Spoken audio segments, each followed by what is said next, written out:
today we would talk about one of the happiest verses in the Bible, or one of the most promising, at least to me, because it's got the word delight in it. I like delight. And listen to this. It's in Psalms 37, verse 4 and 5. And it's not Paul. In this case, it's David. David is saying in this psalm, "Delight yourself in the Lord, and he will give you the desires of your heart. Commit your way to the Lord. Trust also in him, and he'll do it."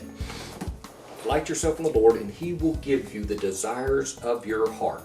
You know, I've known this verse for several years, and I always thought, well, it's not a lie, God, but I don't see that happening. I'm delighting in you, but I don't see I'm getting the desires of your heart.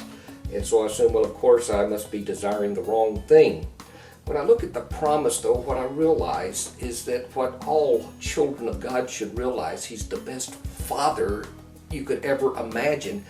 He wants the best for us. He doesn't want to say, "Mark, I hope you fail miserably. I hope you don't get what you want, and I hope your life is just a drudge." No, he wants the best for me, the best for you. And he says, delight yourself in the Lord. Delight myself in God. The fact that, wow, he's given me salvation. He's going to lead me through this life. And he's a father that doesn't want bad stuff to happen to us.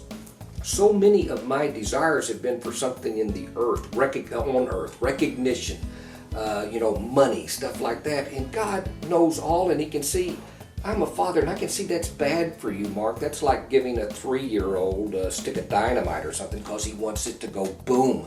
He doesn't want bad stuff to happen to me, and he knows what it is. A lot of my desires would tie me too much to the earth, to Satan, who's in control of the realm of this. Remember, the spirits of evil in heavenly places. And if I get too tied up in that, I may lose sight of God. He said, keep your eyes on me, on Christ, where I'm seated at the right hand of God, not on this earth. And the more I get tied up in this earth with those desires, the further it's going to lead me from Christ. What better desire could there be than peace?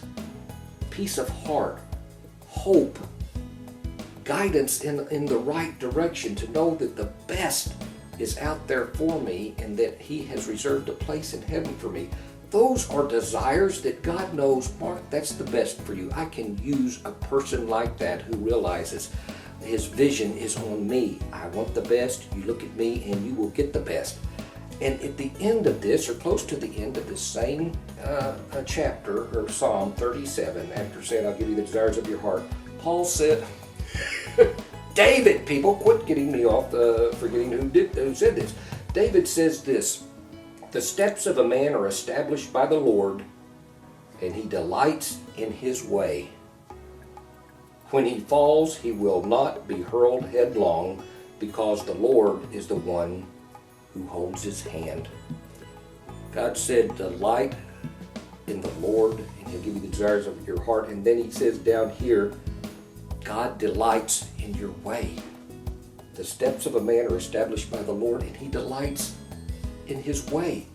That is, God's enjoying our way. He knows what's best, and when we go in that direction, it delights him. And he says, hey, you're going to fall down. I mean, that's what it's saying. You're going to mess up. When he falls, he will not be hurled headlong. And why will you not? Because the Lord is the one who holds his hand. Keep your eye on me. I've got your hand. Yep, you slipped, you failed. Here I am. I've got you. That is so reassuring in life. And it's one of those country western songs. It says, thank heavens for unanswered prayers. I'm glad I didn't get what I wanted. My trust, my hope is the fact that God knows what's best, and he's giving me that. And that should be the delight of my heart, the sense of all this. It involves trust, it involves faith, and once you got that, the peace just falls over you. Maybe that'll help some way today. I hope it does. We have so much, and it's just the children of God, you realize that, but we just need reminded so much, and I know I do. I appreciate you listening to me, and we'll do this again next time. Thank you so much.